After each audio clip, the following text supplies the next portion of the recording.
Watch this review here where they look at Wrecker from Hasbro's Marvel Legends Rocket Raccoon Wave. He was supposed to have a running change, but we all know that's not happening now.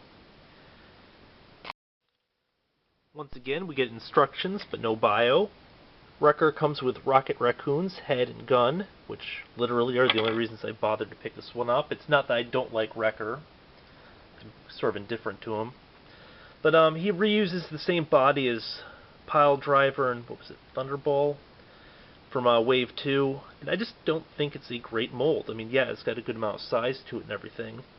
You will notice that it's slightly retooled. He's got some decorations on the upper torso and stuff. The new belt, but the hands I believe are the same. Boots definitely the same. Most of the body's the same.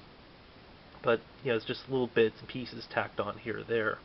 It's not a terribly articulate mold. You could use a point here or there. It obviously doesn't have the ankle rockers. It just has a tiny amount of normal foot pivot.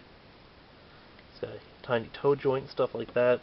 I mean, it's not a bad mold, especially not by Hasbro standards, but it's just not something I like to see reused. I'd rather see a nicer mold with a hell of a lot more articulation to it continue going forward rather than this. But of course, the Marvel Legends line itself sort of isn't continuing going forward. It is and isn't. It's actually going forward under a different name, but you know, same difference. But yeah, I don't know, just something that's sort of hard to get really excited about. Although, I guess it's sort of cool just to have another Rogue up there on the shelf. This has been a look at the Wrecker.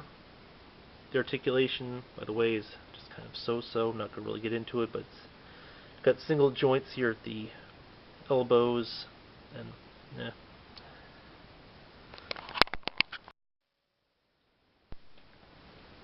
And then, you know, rotation on the wrist above the glove and everything, so, you know, just pretty basic stuff, although I guess it's serviceable, functional articulation, so that's kind of cool.